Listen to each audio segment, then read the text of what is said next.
Perfecto. Estamos comenzando una nueva edición de nuestra radio pirata, radio profundamente popular en las redes sociales y por supuesto cada vez aprendiendo un poquito de las lecciones del tiempo y ahora casi al mediodía para llevar a ustedes los contenidos de toda esta última semana. No lo pudimos reunir la semana recién pasada, ya que Ana Leighton estuvo presentando el texto de los 50 años en la Feria Feminista y en el día de hoy nuevamente con la panelista ya casi estable de nuestro programa el día de hoy, con Carolina de la Fuente. Vamos a estar repasando un poquito acerca de este libro, las temáticas de la semana y por supuesto un tema bastante importante para el final como es la cosa es que voy a contarles un poquito, ¿no? Sí, poquito. Bueno, ¿de qué se trató la feria, todo eso? Cuando partió la feria, partió con un muy buen discurso.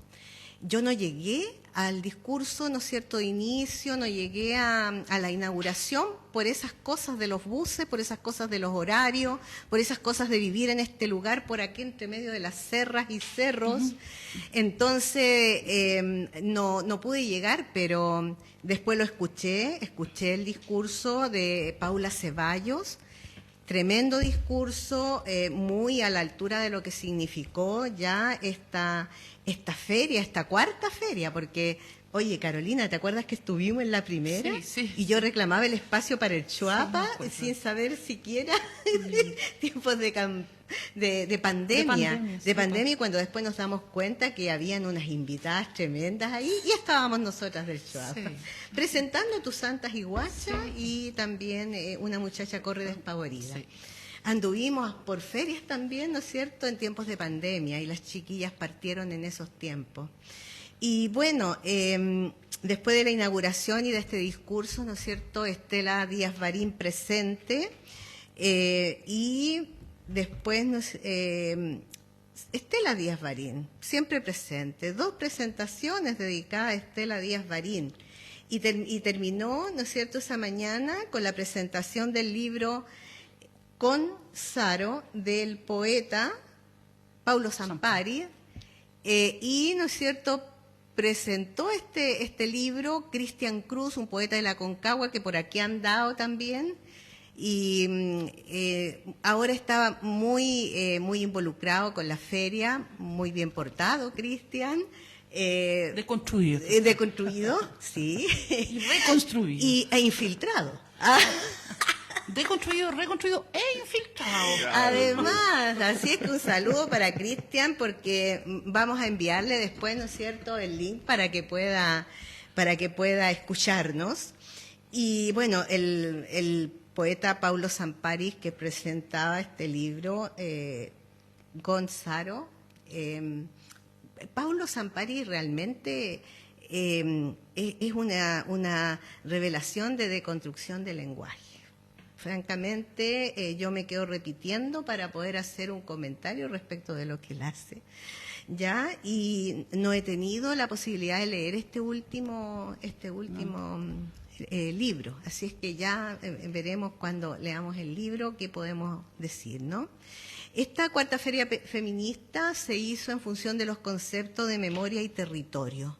Esto de memoria y territorio es súper importante, por lo tanto estaban grandes personas invitadas, como por ejemplo Elisa Loncón.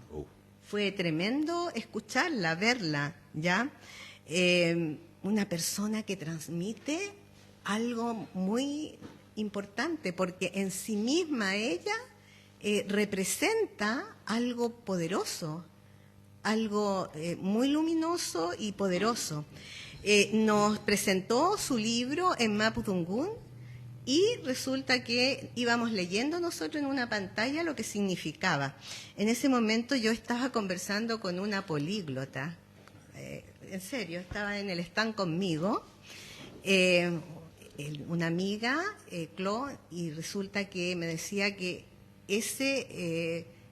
esa lengua era una de las lenguas más complejas, por lo que decía, por lo que significaba, ¿no es cierto? Y era muy compleja, me decía. Sí. Que quien las sabe hablar, como tú, por ejemplo. Oh, pero yo estoy aprendiendo. Bueno, pero, Pero eres ¿sabes por muy qué? Perdona humilde. ¿por qué es ¿Sí? compleja? Porque no es solo lo concreto lo que dicen las palabras, sino como que todas las ideas y todas las palabras tienen las tres mundos, ¿no? El cielo, la tierra y el de más abajo. Entonces, las palabras no solo son taza de café, sino toda la cosa otra simbólica que es mucho, muy distinta a la de nosotros, ¿no? Sí, pues la fonética es como compleja también, ¿no? Esa fonética como bien fuerte, como bien marcada. Sí. Pero hay sonidos que nosotros tenemos, como cuando nos reímos, la gente del pueblo dice allá abajo, eso es Mapudungun. Exacto. Es como el ADN. Sí, es está como ahí, el está ADN ahí. que, claro. Eso. Y lo otro, oye, también me gustaría recordar que estuvimos compartiendo con una persona de Uruguay, una muchacha, Sofía Rosa, y ella presentó el libro de Asle, me cuesta un poco decirlo el nombre, Asle Osulvejevich, y, ¿no es cierto?, estuvo con ella presentando el libro Botánica, ¿ya? También se presentó otro libro ese día, que es Espectro Arcoíris, que es una revista, perdón, no es un libro, una revista ilustrada, y se terminó con una lectura de poesía, una lectura de poesía política a 50 años, ¿no es cierto?, como memoria, donde me encantó escuchar a la Carola Pizarro, por ejemplo, o intenso el poema que leyó, Claudia Hernández, Eurodice Rivera. No las puedo nombrar todas porque había muchachas muy jovencitas ahí que yo no ubicaba tanto, pero estas poetas más generacionales con uno, uno que las conoce, ¿no? Y al otro día, bueno, actividad pedagógica literaria que presentó un colegio a cargo de un profesor, Héctor Mardones, presentación del libro Los cuentos andinos del Achachila de Zenón, por cable. No llegó Carmen Clavijo. Ahora me acuerdo que aquí estuvo desierto esta presentación, desierta, porque no llegó Carmen Clavijo. Ya alguna situación tuvo y no se presentó. Iba a presentar estos cuentos andinos. Después, en carne propia, Crónicas Rebeldes, que presentó Juanita Osamitz y Paulo Ortiz. Y finalmente la presentación del libro Antología 50 años de resistencia, visiones territoriales desde el Choapa, que me correspondía a mí presentarlo, que tratamos de hacer una buena presentación del libro. Estuvimos con Marcela Reyes, quien ella me ayudó a presentar el libro, ella me presentó a mí.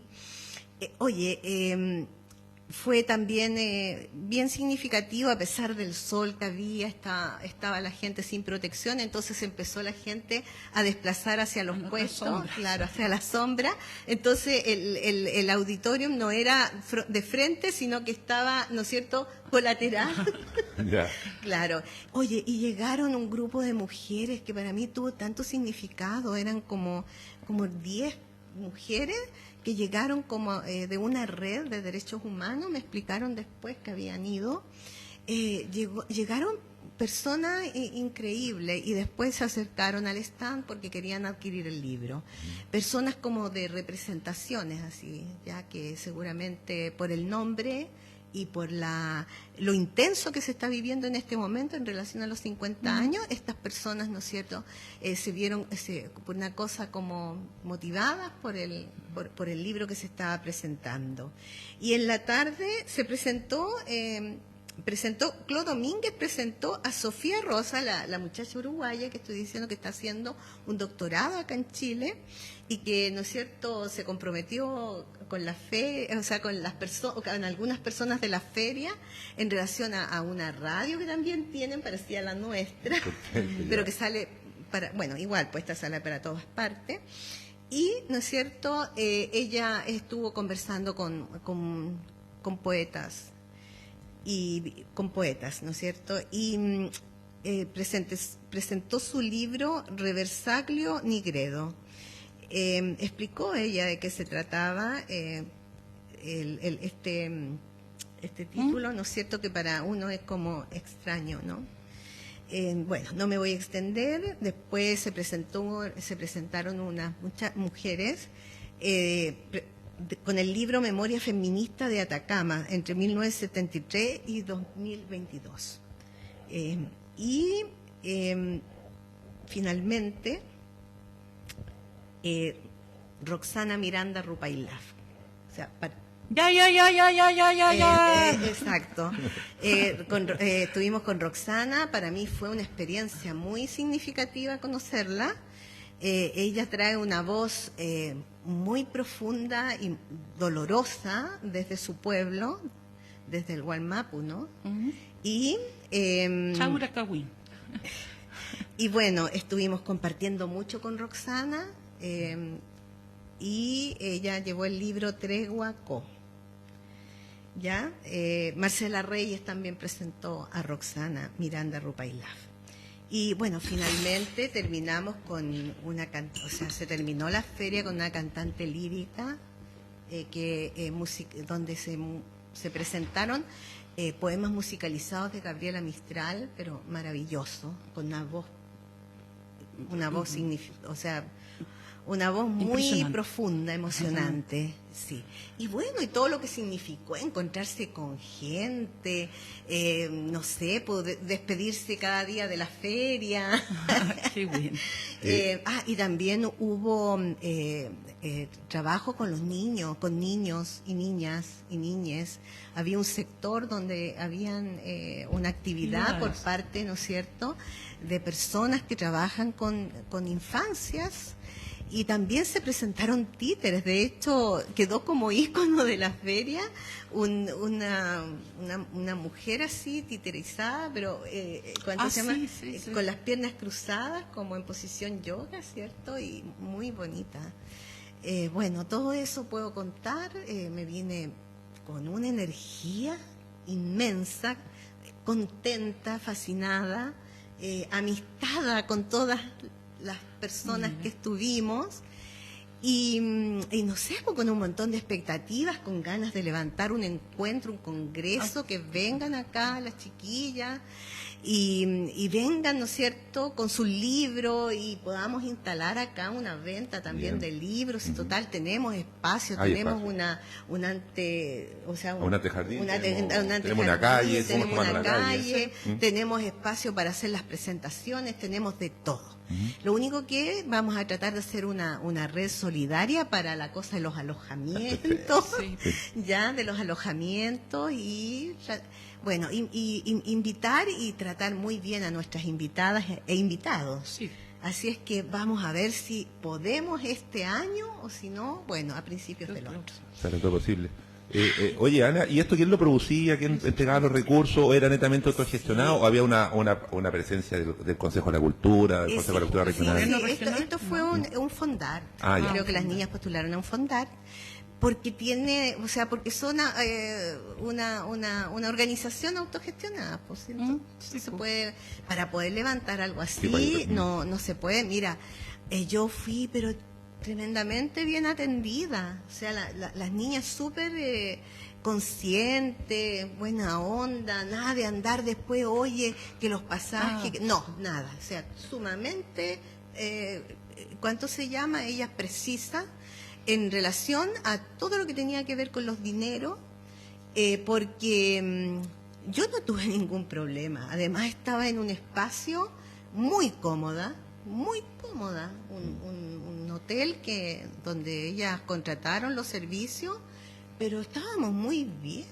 Lo que se merece un artista, un escritor, una persona que anda haciendo, itinerando en su arte, perfecto. Porque eso es súper importante, o sea, que te reciban bien y que uno siente esa seguridad y esa tranquilidad. Y eso fue durante todo el fin de semana, así que yo estoy muy agradecida. Así que el libro por lo menos anda recorriendo toda nuestra región, está también a nivel nacional por diferentes Exacto. lugares, así que para que la gente lo pueda ver ahí, Sí, para que la gente sí. lo pueda ver también en las diferentes piezas audiovisuales que hemos creado, sí, tanto sí. en Spotify como en los perfiles de Yo Producción, en YouTube o en Facebook, para que puedan ver. Y también quiero que nos hable Carola acerca de que este libro también no solamente esté generando por la región y la provincia a nivel nacional, sino que también tiene su espacio en los establecimientos educacionales, que es donde es importante sembrar la semilla de la literatura, el fomento lector. Carola, hablan un poquito acerca de la gestión que se realizó en el Liceo Politécnico y la presentación del libro. Bueno, hola a todos y a todas y a todos. El día jueves, bueno, cuando sale el libro, la idea de que este libro no solamente circulara en las personas más adultas, sino sobre todo los jóvenes, considerando que es un tema delicado, que es un tema que a algunas personas no gusta tocar porque genera ciertos puntos de vista muy encontrados. La idea es al revés, ¿no? Generar discusión, generar entendimiento y por otro lado generar memoria local, historia local. Entonces se me ocurrió presentarlo en el liceo. Una primera experiencia con un curso, un tercero medio, para hablar de justicia, de memoria, de derechos humanos y de dictadura cívico-militar. Entonces el día jueves invité a Ana con Óscar Espinosa, Ana como gestora, como escritora, ¿cierto? Y a Óscar Espinosa, que está en el mismo liceo, nos coordinamos ahí con las horas de clases y presentamos el libro. Ana fue, habían 20 estudiantes, el coordinador encargado de la UTP del colegio, luego llega el profesor del curso, y ahí en unos minutos, bueno, Ana presentó el libro, de qué se trataba, leyó Óscar, leí yo también, un par de preguntas, y fue un momento Y silencio. muy interesante, sí, muy silencioso, pero no porque... No, estaban a la altura de lo no que se estaba porque, sí, claro, sino porque parece que fue un tema, porque se habló de detenidos desaparecidos, se habló de tortura, se habló de vivir en dictadura. Bueno, Óscar y yo dimos como nuestro testimonio de lo que era vivir en dictadura siendo joven como ellos son ahora. Se habló de miedo, entonces fueron temas muy significativos y los alumnos y las estudiantes quedaron bastante perplejos, interesados, pero muy perplejos del tema.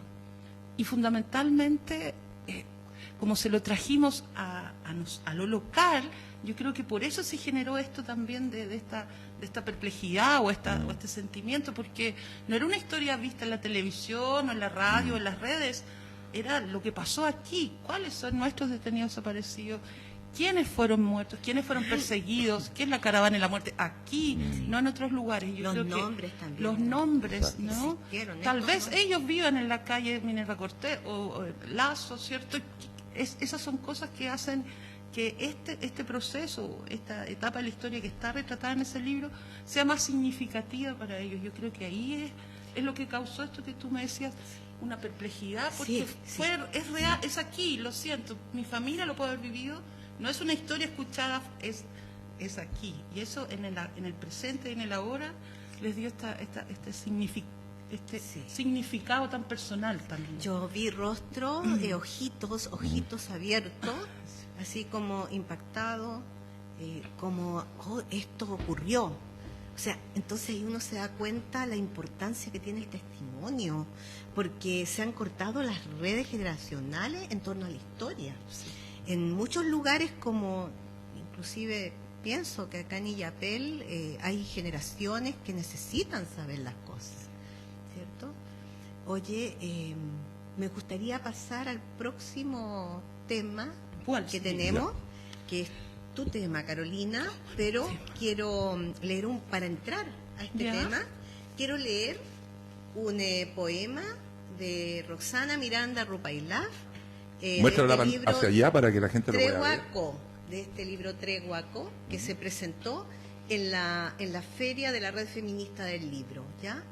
Por lo tanto, voy a leerte, Roxana, voy a leer un poema tuyo. No lo voy a hacer como lo haces tú, porque tienes una manera muy especial de leer. Sí, Roxana canta sus poemas, es como un canto, sí. pero yo lo voy a hacer como Ana. Ana. ¿Te gusta mi bosque? Este bosque que no es mío y que lo es, de tanto guardarlo en el viaje las visiones. ¿Te gusta mi bosque? Con árboles, olores, sudores, colgando de un cielo que es triste, largamente gris. ¿Te gusta? ¿Te gustan los árboles que sacuden en mis ojos sus lluvias? ¿Te gusta este bosque? Dime, si te gusta este bosque que he andado inventando para ti, todas estas hojas las he pintado con el corazón, azul que tengo después de ti, tus vuelos. Una canción lamento que tengo después de ti, una canción yo tengo, y se llama bosque, y se llama incendio y tala. Desamparo se llama, y van huyendo los pájaros, mira cómo se van huyendo los pájaros, mira cómo se van en estampida con las plumas en fuego, se van trinando los pájaros. Esa canción lamento que se llama bosque, que se llama incendio, que se llama bosque, ahora cuando esa palabra ya no acaricia a nadie. Es tremendo porque se refiere directamente a aquello que vemos, ¿no? Que vemos tergiversado, pero que vemos, que es la tala de los bosques, el fuego de los bosques del Gualmapu, Sí. ¿cierto? Sí. Y lo terrible que es, y vamos a darle, ¿no es cierto?, la palabra a Carolina, porque también pasó algo ese día que que presentamos el libro en el Liceo Politécnico. Pasó que era 12 de octubre y fue sin proponérnoslo. Sí. 12 de La octubre. conciencia. Y vamos a pasar a este tema de las invasiones y de La violencia. A propósito del bosque, del bosque que nombra, el bosque también somos nosotros, ¿no? Somos nosotros, considerándome respetuosamente y humildemente y valientemente también como parte de ese bosque que ha sido quemado y arrasado. Llegué el jueves y le pregunté a mis alumnos, a mis estudiantes que estaban en la sala, quién pensaba que el descubrimiento fue una invasión, quién pensaba que fue un encuentro de dos mundos o un descubrimiento. Entonces, y ahí se generó la gran discusión, o entender que encuentro de dos mundos es una forma de hablar de... Nos encontramos, Lisandro, hola, ¿cómo te va? Bien, ¿cierto? Tú nos impones, yo te impongo, nos encontramos. Pero el encuentro de dos mundos es blanquear nuevamente algo que fue para mí, no puedo, y para muchos y muchas, el exterminio, la invisibilización, el dolor y la muerte de los pueblos que vivían en este continente llamado Abya-Yala, ¿cierto? Por los pueblos ecuatorianos o panameños, no me acuerdo bien, pero que se ha extendido como una forma de nombrar América desde América, desde nosotros mismos. Ahora, cuando hablamos de memoria o de los pueblos preexistentes al Estado, ¿cierto? A los estados nacionales contemporáneos, es necesario aclarar que nosotros y nosotras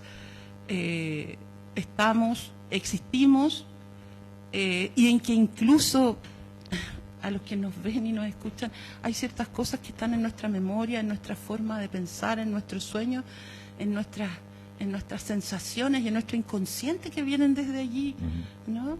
Están cuando miramos el cielo, vemos la luna y pensamos, uy, algo pasa. No es que, uy, superstición, no, es parte de esta conexión con la naturaleza. Con la naturaleza porque somos parte de esa naturaleza y no somos dueños de esa naturaleza.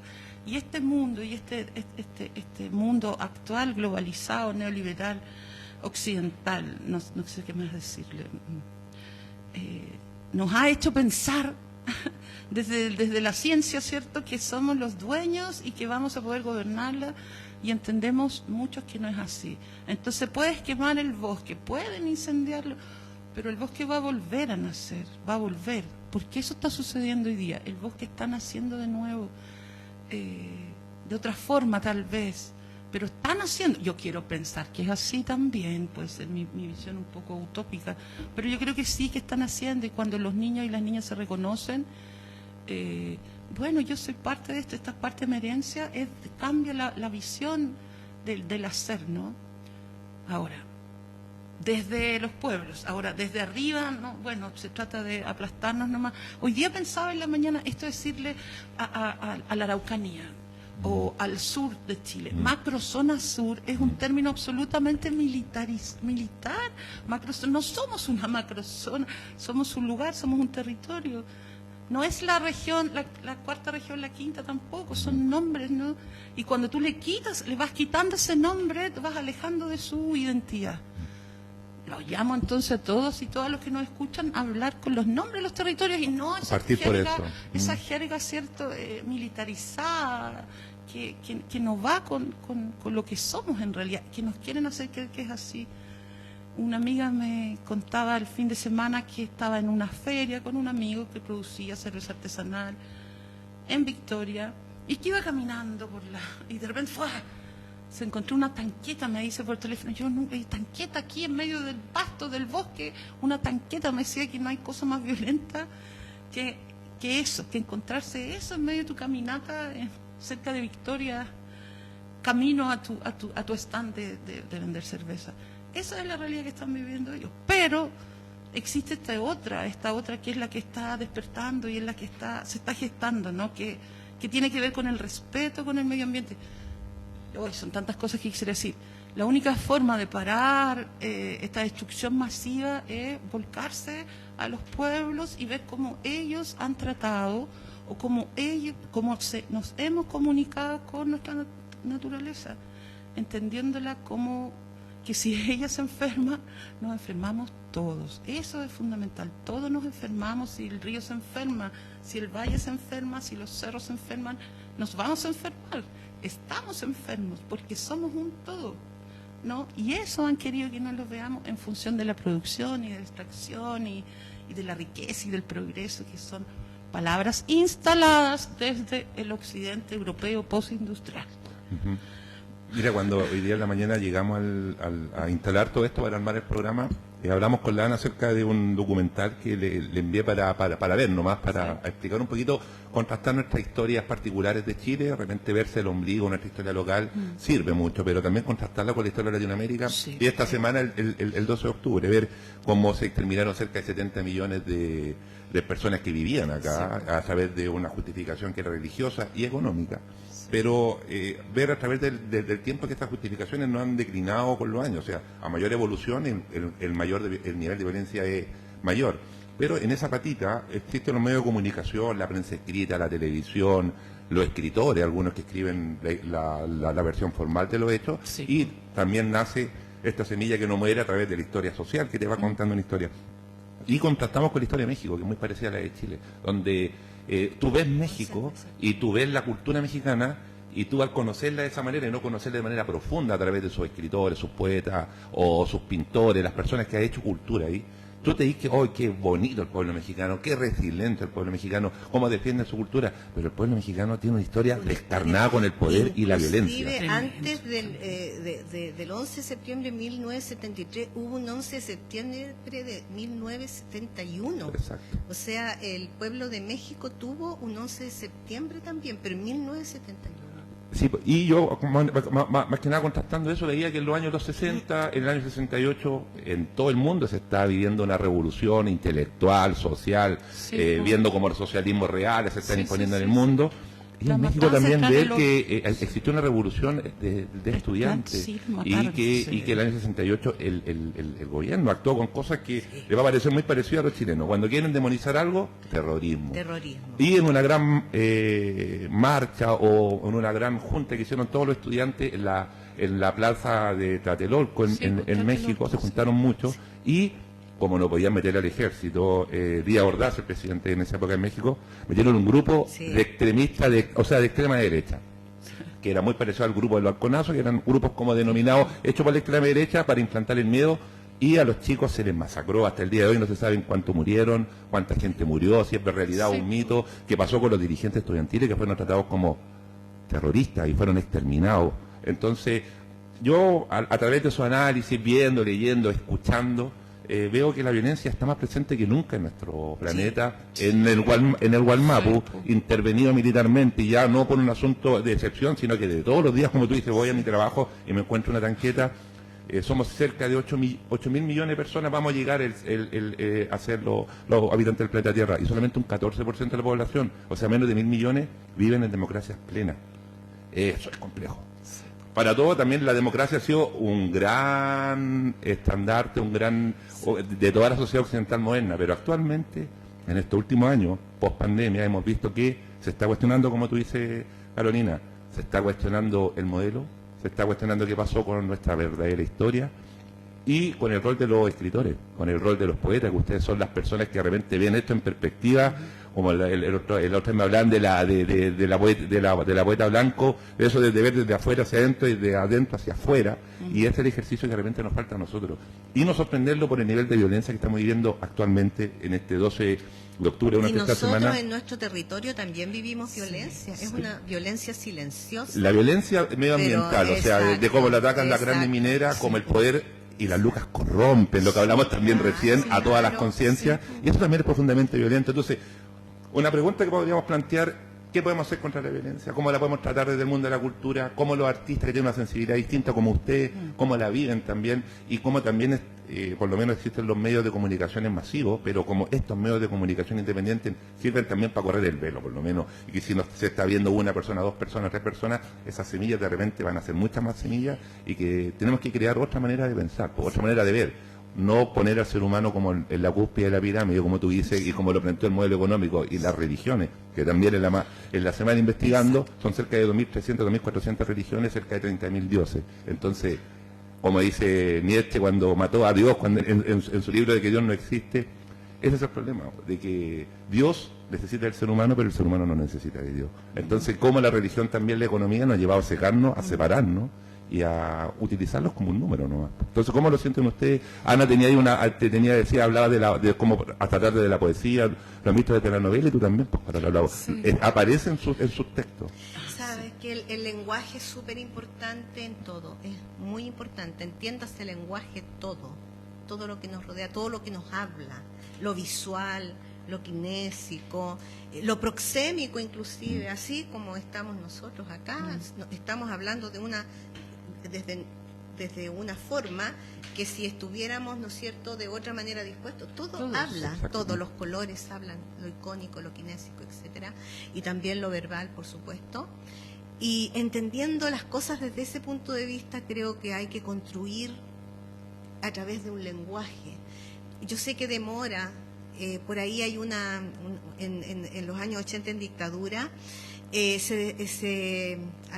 se hacía mucha alusión a esto que voy a decir, decía: papel contra balas no enfrenta un fusil.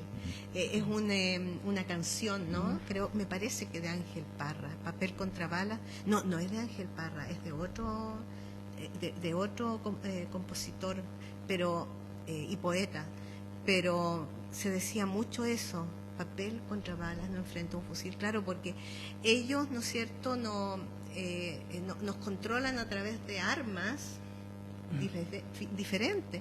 El arma mediática, de todo este periodismo vendido a una clase dominante, es una cosa, y por otro lado también nos controlan con los ejércitos.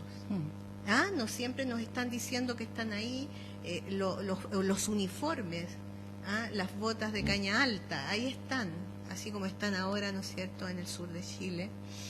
Y seguramente en muchos otros lugares, porque acá cuando las personas salen al camino a detener los pasos de la minera arriba, en Cuncumén, que allá, ¿no es cierto?, está ubicada esa tremenda minera horrible, y resulta que la gente sale al camino y de pronto vemos que los gobernantes, o sea, llaman a las fuerzas especiales. Al Estado opresor. O sea, hay gobiernos colaterales que, ¿no es cierto?, coexisten acá en diferentes territorios. Y ahora se está expandiendo todo esto a otros lugares donde la gente está contenta porque están llegando, y después van a ver que eso significa muerte de la tierra.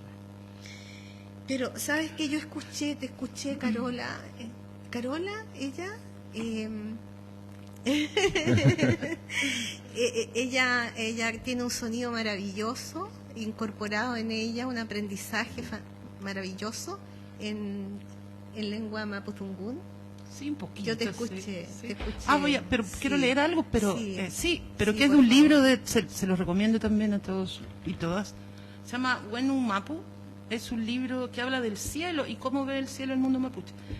A pesar de que este es un territorio de Aguita, también originario, pero también con el mundo picunche, ¿no? Yo creo, y con esto me voy a agarrar la odiosidad, yo creo que estábamos más cerca todos y todas de lo que pensamos. Creo que no hay mejores ni peores. Creo que los territorios y el intercambio, el aini, como dicen los quechua, está más cerca de lo que pensamos. Eso es lo que creo. No tengo base científica para decirlo, pero viendo un pequeño documental del Amazonas, en un lugar del Amazonas colombiano, hay una roca tremenda que tiene más de 3.000 pictografías en rojo, dibujos, arte rupestre. Y muchos de esos son muy similares a los que hay aquí en el Alto Choapa, ¿no? Entonces, que los moyes son a más, no me cabe la menor duda, ¿no? Y que por aquí siguieron al sur, y no quiero decir nada para la mien mapuche, es lo más probable que haya sido. Entonces el poblamiento fue amazónico y también fue costero por el río. Estamos más unidos de lo que pensamos. Pero había un pequeño texto aquí chiquitito, me perdonan mi pronunciación, aquellos que sepan mapuzungun, que dice así. Apon cuyen, yen cuché, apon cuye, yen fucha, ¿no ve que así se empieza? Apon cuye, yen cuché, apon cuyen fucha, el venta fil, el venta poñu, el venta cachilla, el venta alfich. Pica, chenchul pica, cumelay tañi, cuchuanual. Cuyen cuché, cuyen fucha, cuyen ulchasomo, cuyen hueche, ventru, cuyen ñangen cuchepi. Dice Juan Canío en el 2008, es un poema a la luna. Luna, luna llena anciana, luna llena anciano. Así es como se empieza. Luna llena anciano, dame distintas cosas, dame papas, dame trigo, dame arvejas, decía. Porotitos, decía, para estar bien y para no enfermarme. Luna anciana, luna joven, mujer luna, joven hombre, cara luna anciana, decía mi madre.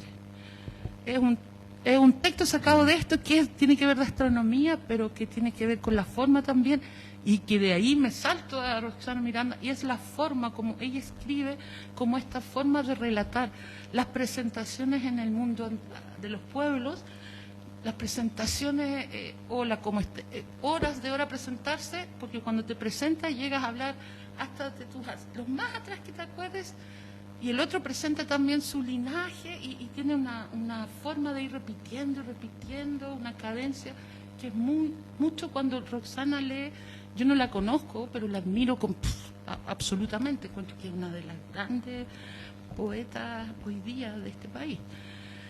Ella tiene esa rítmica y esa forma que es como los ancianos contaban, ¿cierto? Su historia, su ver.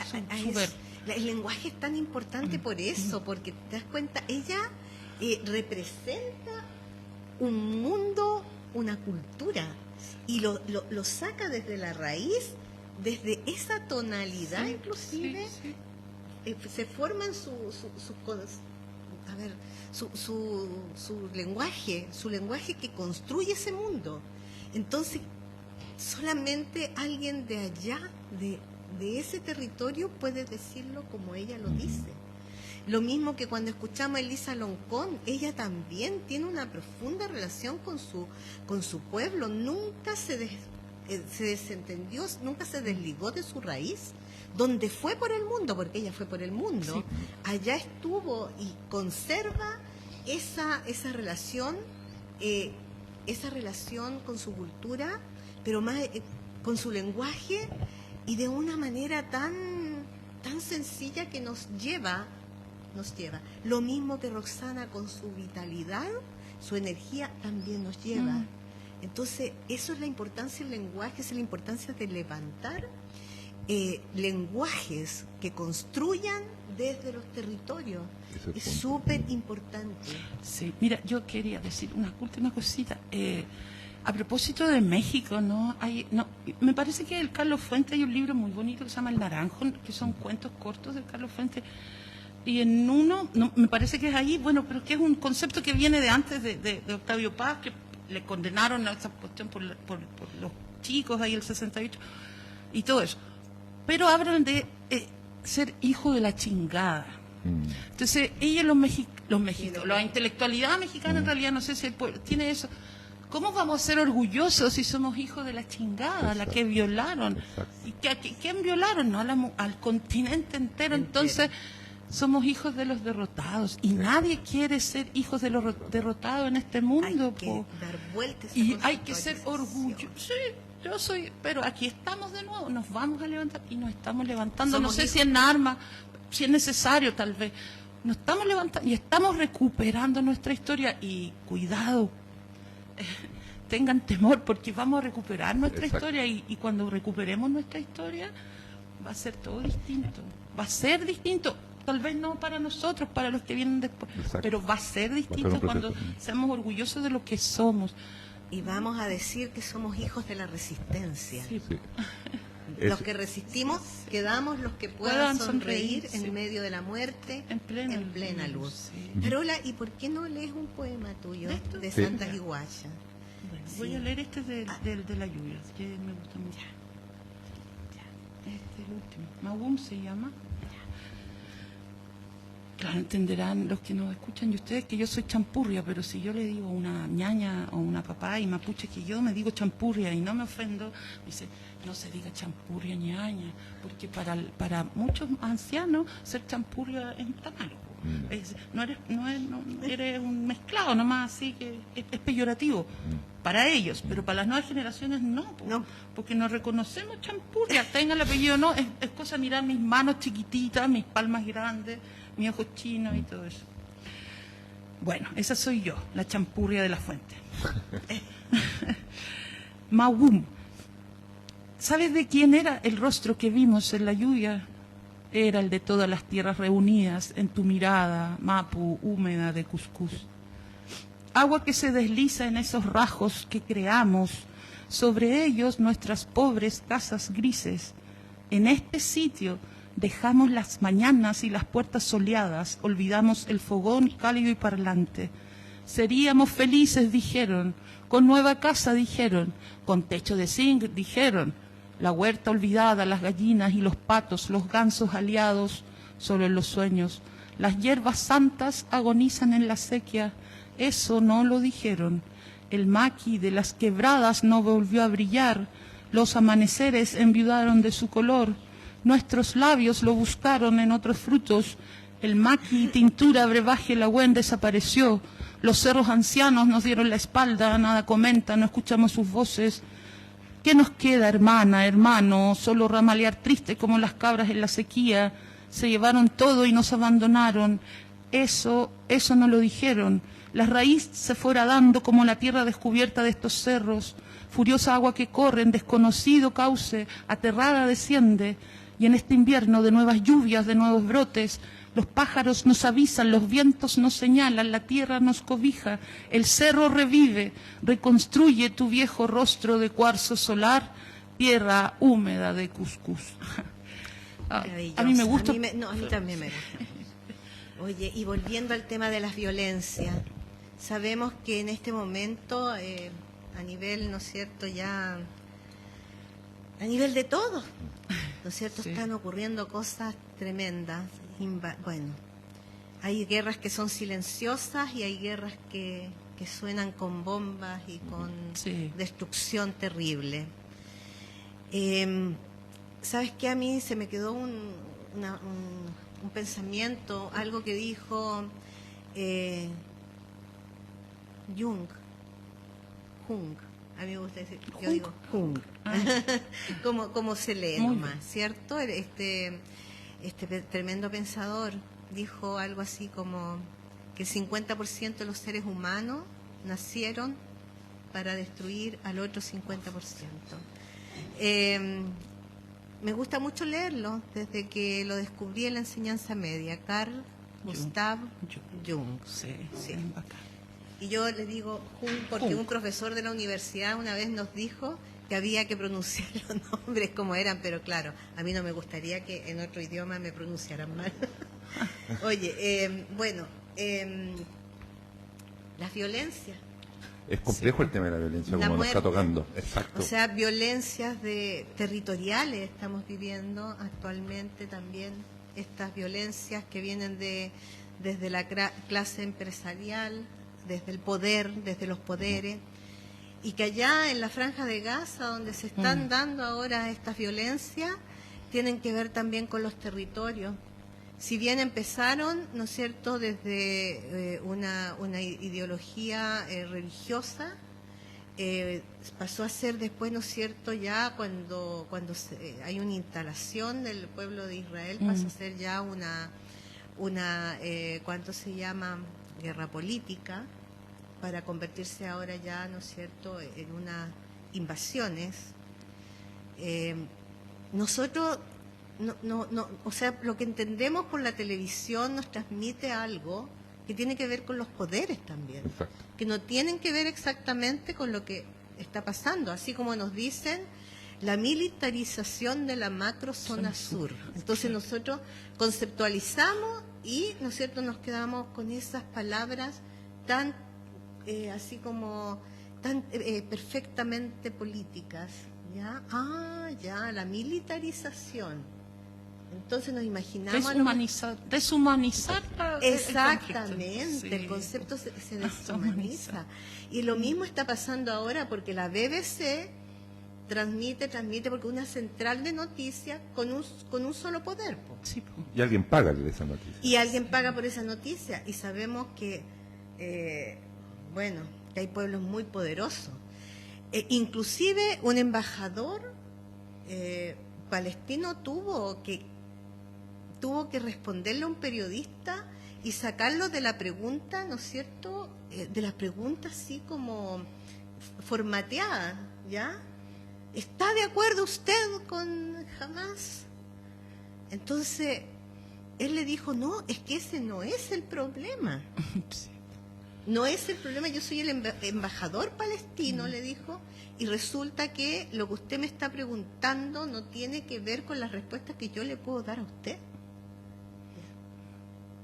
Entonces, hay una larga historia, entonces hay que tener mucho cuidado con esto y también con culturas Sí. que nosotras no entendemos, a lo mejor en su cabalidad. A lo mejor apenas podemos, ¿no es cierto?, entrar en esta cultura que es bien nuestra y de raíz, que es la del pueblo mapuche, o la de los pueblos altiplánicos, de Apyayala, Sí. ¿cierto? Ujú. Entonces, apenas podemos entrar en nuestra cultura y imaginemos, o sea, cómo podemos nosotros entrar en esas otras culturas. Es dolorosa la violencia, la guerra, pero detrás también siempre hay un trasfondo. Y no todos son buenos y no todos son malos. Hay buenos y malos. Yo creo que O sea, el origen tiene que verse ahí, ¿no? Y el origen del poder. sí, yo creo que eso, como volviendo al tema de recién, conectando esta nueva manera de pensar, este lenguaje que lucha contra los objetivos de lo bueno o los malos, como que tú lo quieras ver, pero también está el concepto de la violencia como está ya asumido en nuestra sociedad actual, porque uno de repente vive sentado, no sé, pues hace el año pasado la guerra Ucrania-Rusa, también una guerra netamente económica, geopolítica, pero también nos olvidamos de las guerras de África. Yo quería decir- Invisibilizamos África, todos los conflictos que tremendo. están pasando ahí, y el orden geopolítico que está pasando, el rol que está jugando China, un país que también tiene un sistema democrático social que no es muy democrático, que digamos, pero como tú dices, cada cultura responde a sus poderes y todo el asunto. Pero también lo que pasa en Latinoamérica, lo que pasa en El Salvador, lo que pasa en Nicaragua, lo que pasa en Venezuela, lo que pasa en Argentina, lo que pasa en Brasil, lo que pasa en todos esos pueblos precolombinos que todavía siguen siendo exterminados por razones mineras, de grandes poderes empresariales. Tú en la mañana me mandaste algo acerca de los pescadores artesanales, Sí, que también están sometidos a esto. Estas nuevas maneras, las nuevas maneras con la antigua manera, Están como siguen siendo luchando. desterrados. Pero es la violencia, yo creo, el punto. ¿Cómo los paramos frente a la violencia? y como dice la gente derecha, no toleramos la violencia, pero construyeron su modelo a través de un golpe de Estado. Es como curioso eso. Y analizando, investigando durante la semana, llegué a Karl Popper y hay una filosofía ahí, que es un hombre que se mete en la historia, filosofía, y en la filosofía económica, se podría decir, porque plantea la paradoja de la tolerancia. En un tema de Maquisa, la Ana Yuyuk, que este año fue elegida esta semana una de las 5 mejores raperas en habla hispana, dice, no hay que tolerar la intolerancia, lo único que no se tolera es la intolerancia. Pero Karl Popper, un pensador liberal austriaco, dice que, ojo con eso, o sea, no todo puede ser, no se puede tolerar incluso la intolerancia, porque tú al no tolerar la intolerancia te estás transformando en un intolerante.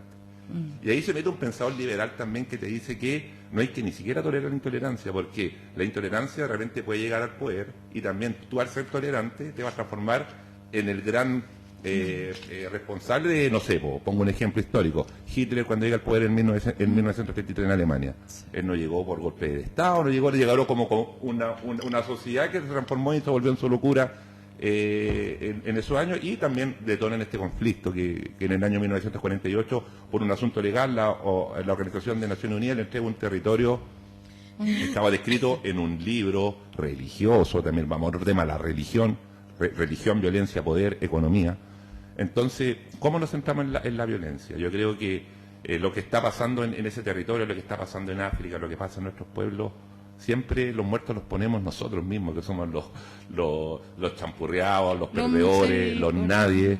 Entonces, eso es lo complejo de todo esto, porque y la prensa y las redes sociales, el rol que cumplen, porque antes tú te imaginabas una guerra.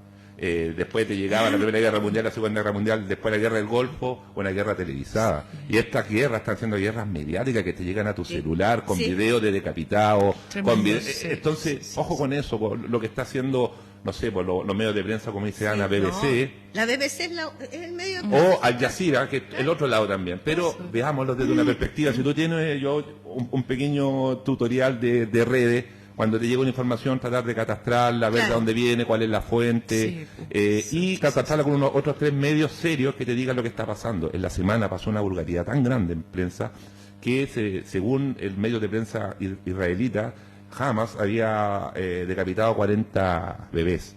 Y lo hicieron meter la cabeza al barro a medios locales, periodistas como Mirna Schindler, como Patricia Politzer. Retuitearon eso, y incluso el presidente Biden en Estados Unidos también reposteó y se refirió al tema. Después tuvo que salir un medio israelita a decir que no era cierto y que era parte de una fake news. Entonces estamos ante una lucha de poder y ante una lucha de verdad, de violencia que está en nuestros aparatos móviles y en nuestra conversación. Bueno, diaria. yo voy a tener que decirlo si nadie lo ha dicho. Bueno, el pueblo de Israel, el pueblo poderosísimo en términos de información, exacto, Banco Mundial, militarmente. Estados Unidos, productores del cine. Claro. Yo lo único que les dije esta semana a mis estudiantes cuando me preguntaron, pero profe, si vos, miren, no, gracias, no quiero, pero ¿de cuántas fotos, de cuántos medios has visto información? Lo mismo. Lo único que pude decir es esto. Niños, Palestina es como un gato doméstico, Israel es como un gran león. Eso es la diferencia, y ahí hay que buscarla. Sí. ¿Dónde? Pues que el Hamas sí, pero no. O sea, hay cosas a mí que me parecen, desde el punto de vista de análisis nomás. Escuchando la cooperativa, ¿no? Decía, y es lo último que digo, no, es que los israelitas, el gobierno de Israel reconoció el gran error de inteligencia. Pucha, a mí me da... ¿Cómo un país poderosísimo va a cometer un error de inteligencia a ese nivel? Entonces no digo yo, cosa que han hecho otras personas y otros gobiernos antes, dejemos que suceda para que nosotros devolvamos y por fin solucionemos este conflicto, porque la guerra, para bien o para mal, y tremendo lo que voy a decir, siempre es de conveniencia de los poderosos. A ellos les conviene porque ellos no mueren, mueren otros, los no vistos, no los invisibles. ¿No? Y como se dice en chilense, a río revuelto, ganancia de pescadores.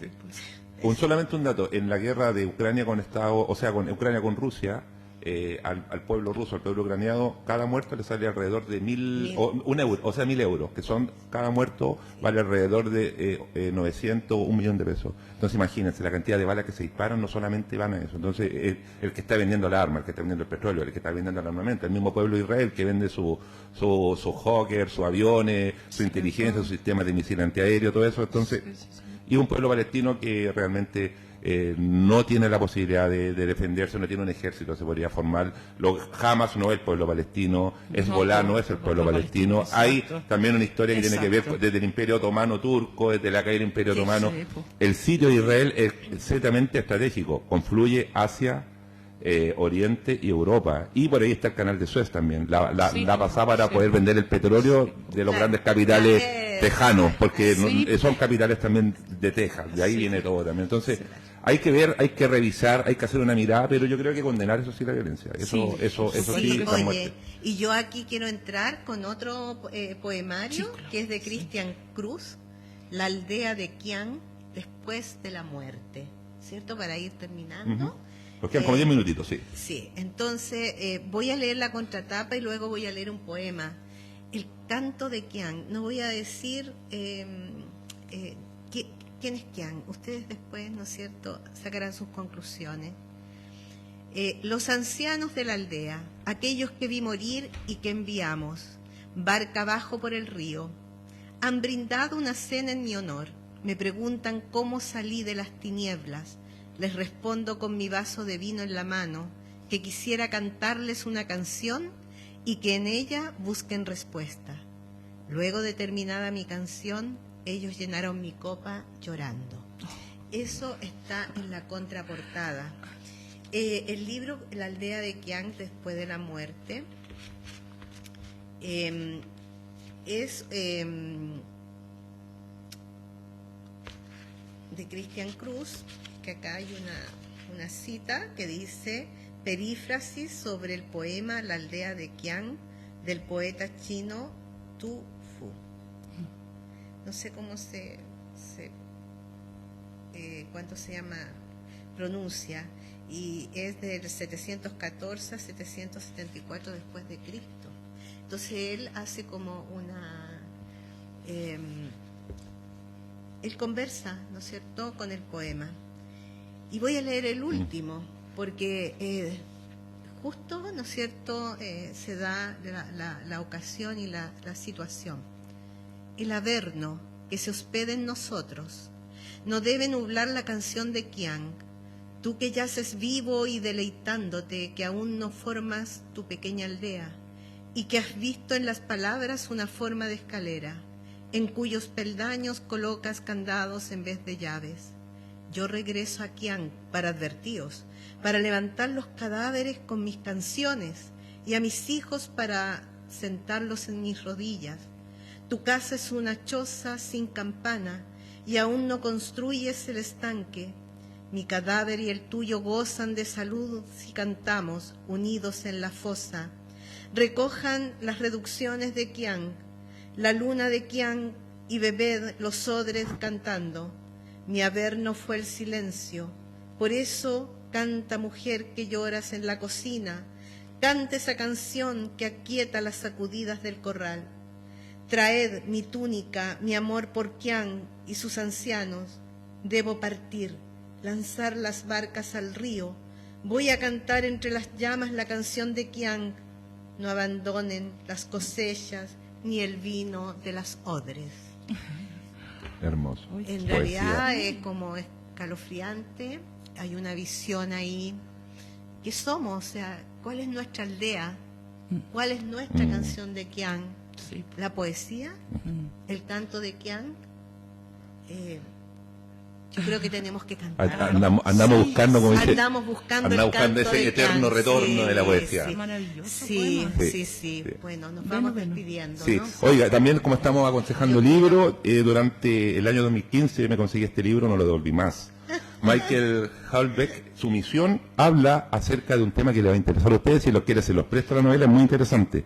2015, la extrema derecha está a punto de llegar al poder, porque cita personajes de la política francesa. Le Pen está a punto de llegar y tienen que los socialistas y los poderes más progresistas en Francia tener una solución y pactan con un político que está ascendiendo como la espuma, que es musulmán, pero moderado.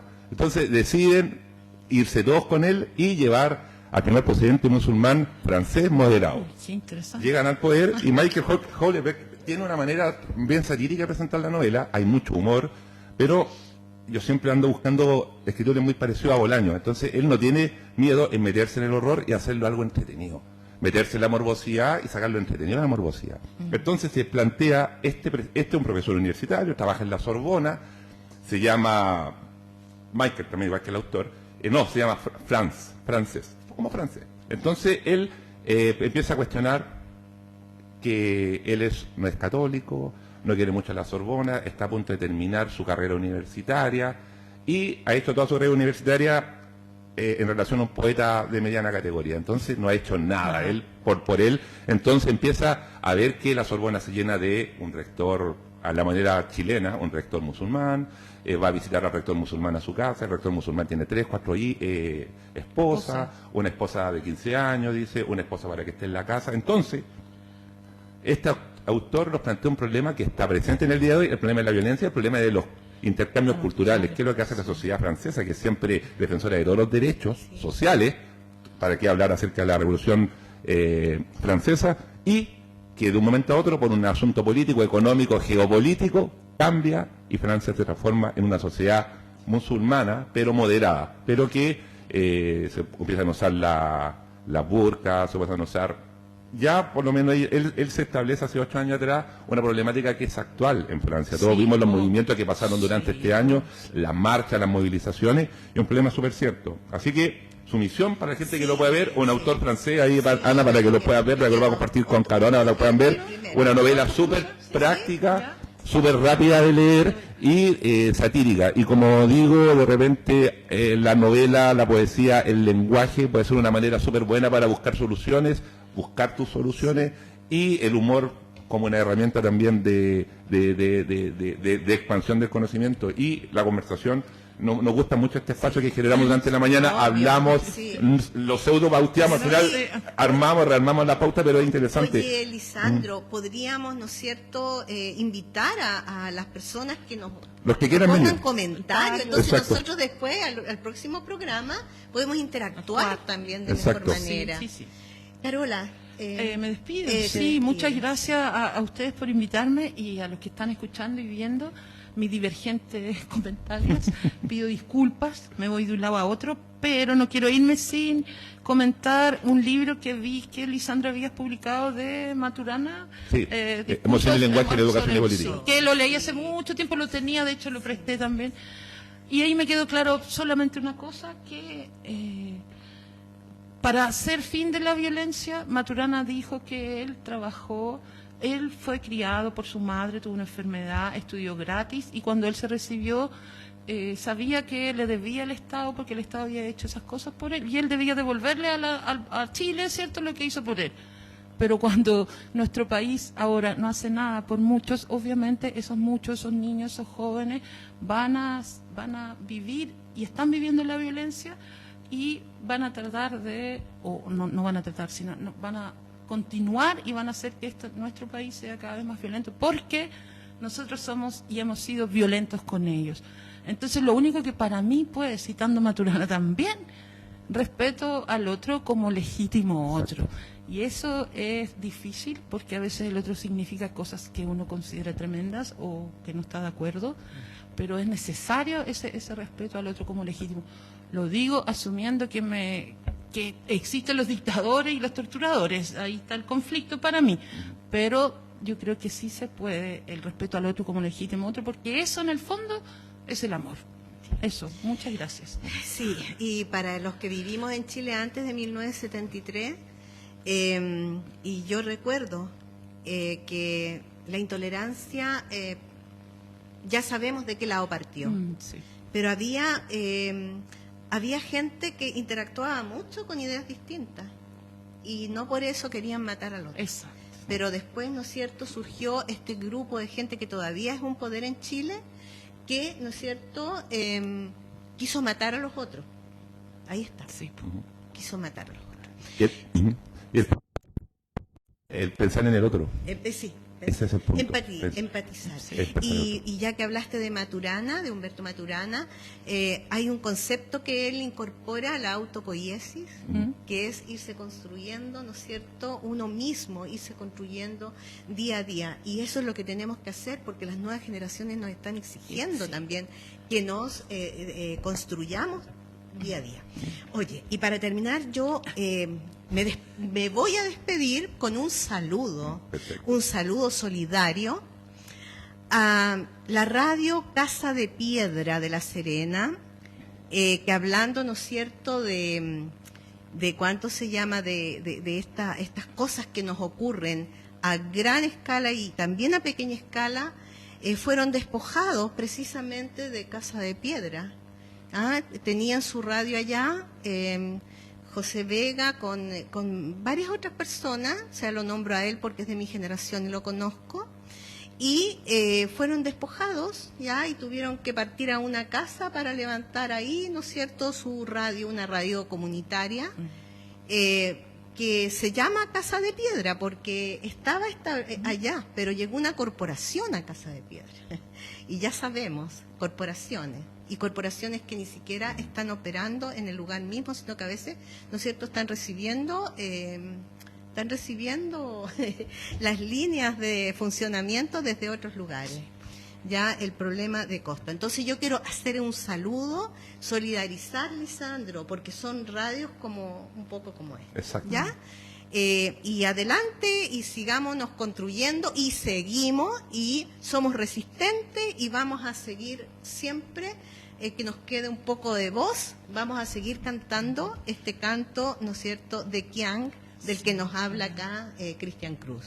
Sí, también ya al llegar al final de nuestro programa, cuarto programa, vamos a seguir trabajando los días sábados, mientras sea posible, mientras no tengamos la gira, las chicas aquí por diferentes ferias del libro a nivel nacional y a lo mejor internacional en el futuro. Nunca hay que dejar de soñar, porque estos textos tienen que llevarse también afuera, porque son importantes. La visión local van a empezar a cumplir observaciones oficiales de lo que viene desde adentro.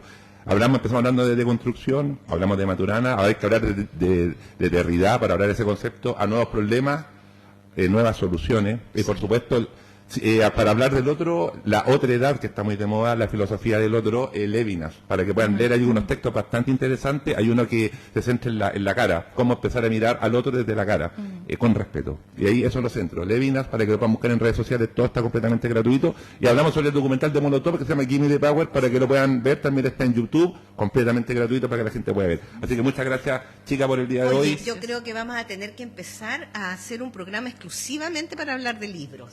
De libros y de cine, se expande Radio Pirata. Muy bien. Exacto. Ya, nos vemos. Chao. Chao.